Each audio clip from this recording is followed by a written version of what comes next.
Mario Dumont. Plus pratique que n'importe quel moteur de recherche. Une source d'information plus fiable que les internets. Pour savoir et comprendre, Mario Dumont. On reçoit quand même régulièrement des commentaires d'auditeurs qui nous disent « Ouais, on a parlé beaucoup de la guerre entre Israël et le Hamas, évidemment qui est la dernière guerre la plus sanglante, la plus terrible dont on a vu les images. » Mais les gens disent « Ouais, mais là, on oublie, vous nous faites plus un suivi régulier de ce qui se passe entre l'Ukraine et la Russie. Il faut dire qu'il s'en passe moins, les choses, on va dire, on ralentit. Mais quand même, je tenais, avant la fin de cette année 2023, de cette saison, à faire l'exercice, d'autant plus que là, il y a une demande de l'Ukraine qui a obtenu réponse. Il y a eu un vote de l'Union européenne, un premier vote. Il y en a un autre plus tard à tenir, mais un premier vote où on a voté oui à l'adhésion de l'Ukraine à l'Union européenne. Il y avait un dissident, Viktor Orban, finalement, il s'est abstenu de voter. On parle de tout ça avec Rémi Landry, lieutenant-colonel à la retraite et professeur à l'Université de Sherbrooke. Bonjour. Bonjour, M. Dumont. Avant de parler de guerre, sur ce point précis, est-ce que c'est encore l'importance que ça avait il y a 18 mois, là, l'hiver 2022, cette adhésion de l'Ukraine à l'Union européenne?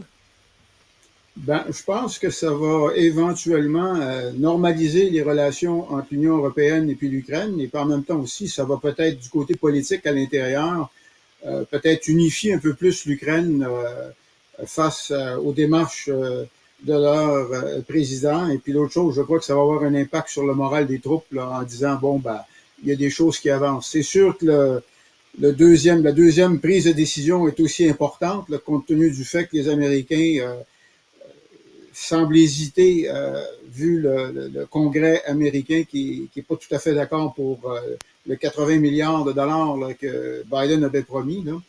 Donc, le 50 milliards à peu près d'euros que l'Union européenne veut engager va définitivement être bienvenu là, ouais, si éventuellement M. Orban décide de s'abstenir comme il vient de le faire. Là. Parlez-nous un peu de votre regard, votre expérience, de comment vous voyez l'évolution de cette guerre. Pour le commun des mortels, c'est comme si c'est arrêté dans le temps.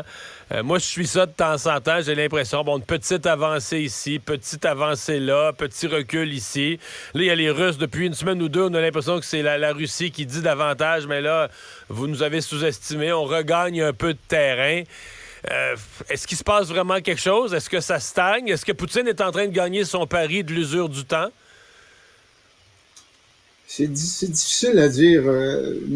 Il faut que les gens réalisent que oui, peut-être que les opérations offensives que l'Ukraine avait mis de l'avant en début d'été n'ont probablement pas rapporté ce qu'on croyait qu'elle allait rapporter. Plusieurs disent que, entre autres, c'est l'appui aérien qui n'est pas encore arrivé. Comme vous le savez, les avions, les chasseurs, tant américains que du côté de l'Union européenne, devraient se matérialiser à partir de février, donc ça devrait donner une chance. Il faut se rappeler que l'année dernière, à la même époque, les bombardements russes ont augmenté, se sont grandement intensifiés, principalement dans le but de détruire les installations qui génèrent de l'électricité, de façon, encore une fois, à miner le moral des Ukrainiens. Donc ça, présentement, c'est en marche. Sur le terrain de bataille, sur la ligne de front, il semble qu'on joue un peu, je veux dire, on avance un peu, on recule un peu, mais ce que je retiens, c'est que ça fait tout de même un mois que les Russes ont intensifié énormément leur contre-attaque ou leur offensive dans la région, entre autres, excusez si je regarde le nom, j'ai de la difficulté à le prononcer, le Davdivka, qui serait éventuellement une réserve de charbon pour leur centrale d'énergie pour ce qui est du Donetsk. Et puis, malgré leur effort, ils n'ont pas encore été en mesure d'encercler la ville. Donc, ça laisse sous-entendre que si les Ukrainiens reçoivent les armements qu'ils sont supposés recevoir, on devrait être en mesure éventuellement de continuer de résister aux assauts. Il y a une tête de pont qui a été faite il y a quelque temps sur le fleuve, juste en face d'Odessa, et puis qu'on a réussi à traverser le fleuve. On n'entend pas parler. L'objectif était d'élargir cette tête de pont-là de façon à empêcher l'artillerie russe de bombarder Odessa, ce qui se fait régulièrement. Donc, ça va être à suivre. Moi, j'ai bon espoir que si les Européens sont en mesure de financer, comme ils l'ont promis, l'Ukraine, que possiblement que ça va éventuellement ralentir ce que M. Poutine dit, parce que j'écoutais du moins les reportages sur la conférence de presse, ou du moins sur la ligne ouverte que M. Poutine a eue avec le peuple ukrainien, avec le peuple russe, qui comptait beaucoup sur la dissension au niveau de l'Union européenne et puis avec le Congrès américain. Et puis laissant savoir que ça allait lui permettre éventuellement de pouvoir prendre l'avantage et puis de conquérir pour toute fin pratique l'Ukraine, parce que son objectif est bien clair. Il veut dénazifier l'Ukraine et puis il veut conquérir l'Ukraine pour éventuellement en faire une région ou un État neutre. Donc, ça va être à voir. Ça va être à voir. Et puis, il faut bien comprendre que présentement, les Russes payent très cher les contre-offensives qu'ils font contre les Ukrainiens. Les Américains laissaient sous-entendre que depuis l'année dernière, on parle de 315 000 pertes, soit morts et blessés. On n'a pas beaucoup de nouvelles du côté de celle de l'Ukraine, mais je présume qu'il devrait être beaucoup moins que 315 000. Ouais. Vous y croyez? Parce que c'est un portrait qui était donné par les services de renseignement américains. On parlait effectivement de 315 000 soldats russes tués ou blessés. Puis on parlait aussi de 90 les équipements. Donc des pertes immenses là, des Russes sur le plan de l'équipement. On disait on les faisait reculer de 20 ans là, en termes d'équipement militaire. Donc, vous croyez ces renseignements américains? C'est pas juste du spin, c'est pas juste du spin ou de la propagande, mais on peut penser que les Russes ont subi de telles pertes? Je crois que c'est sûr que lors d'une guerre, il y a énormément de désinformation d'un côté comme de l'autre, et puis on cherche à cacher la vérité sur nos pertes en personnel et puis en effectif, et puis du côté de l'équipement. Mais ce que je crois comprendre, c'est qu'effectivement, les Russes ont perdu beaucoup.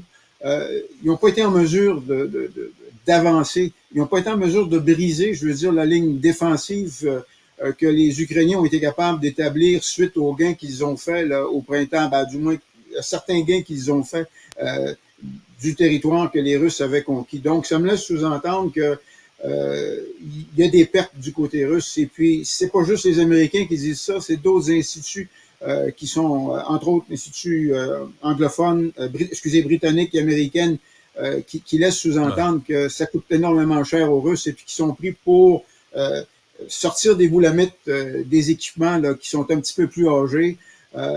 Et puis, il faut bien que les gens réalisent que leurs équipements qui sont de dernière génération nécessitent d'avoir les fameuses puces électroniques. Et puis, on sait qu'actuellement, il y a un embargo. Ils ont énormément de difficultés de se procurer ce type de matériel-là. Donc, ça les empêche, d'une certaine façon, de pouvoir renouveler leur équipement. Et puis, on sait que c'est un secret de polichinelle que depuis déjà peut-être une couple de mois, qu'ils ont besoin de l'armement de la Corée du Nord, entre autres des obus d'artillerie.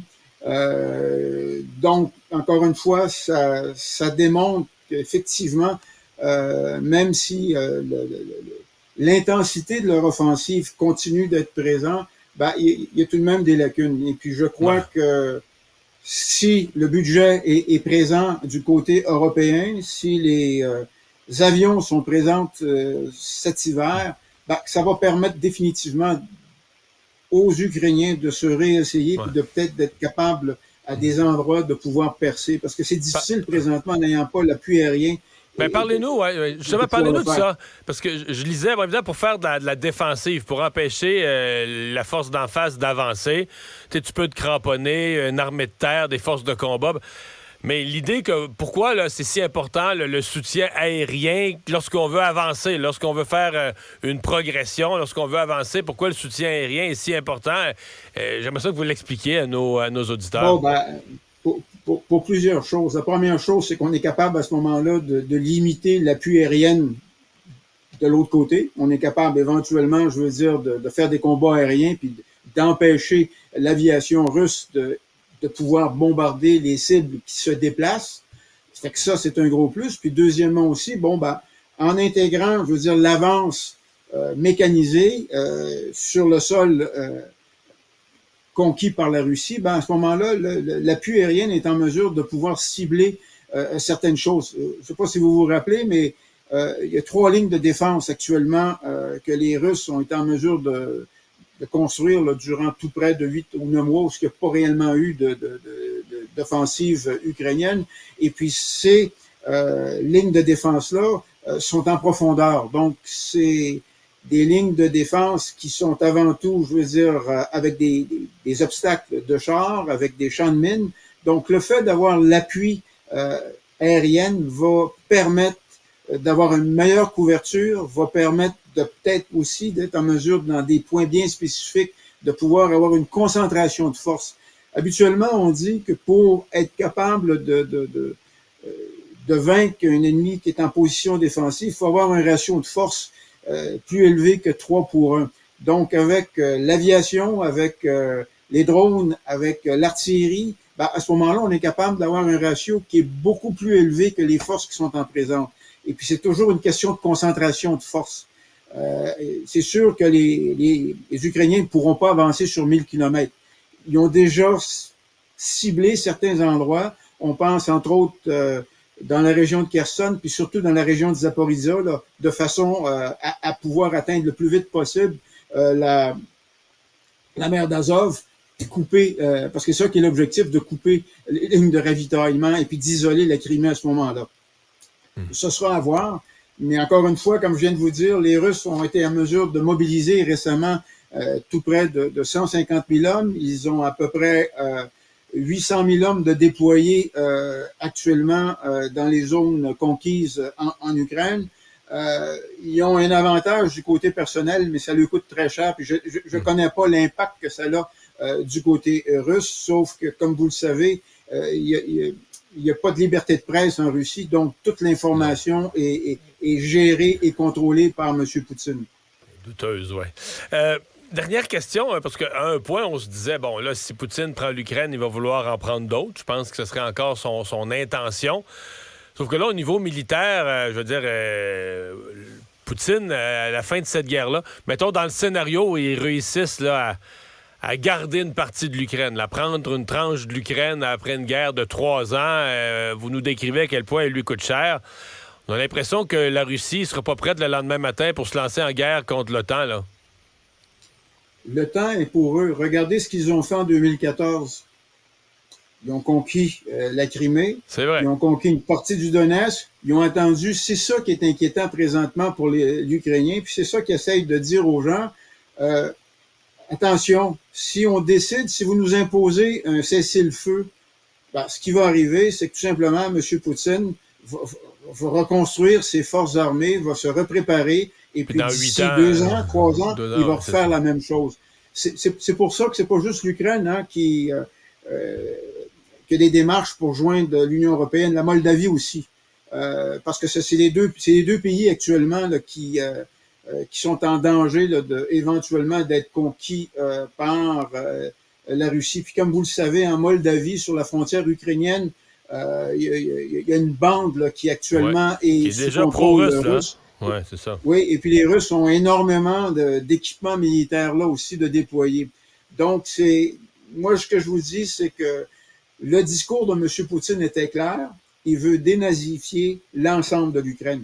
Donc, si on arrête d'ici 1 an, il va tout simplement reconstruire ses forces parce que son idée est déjà faite. Ce qui pourrait arriver, c'est que M. Poutine, on semble laisser sous-entendre qu'il y a peut-être des maladies, des problèmes de santé. Mais là, il annonce qu'il se représente au mois de mars pour un autre mandat. Oui, il se représente, il n'y a pas d'opposition.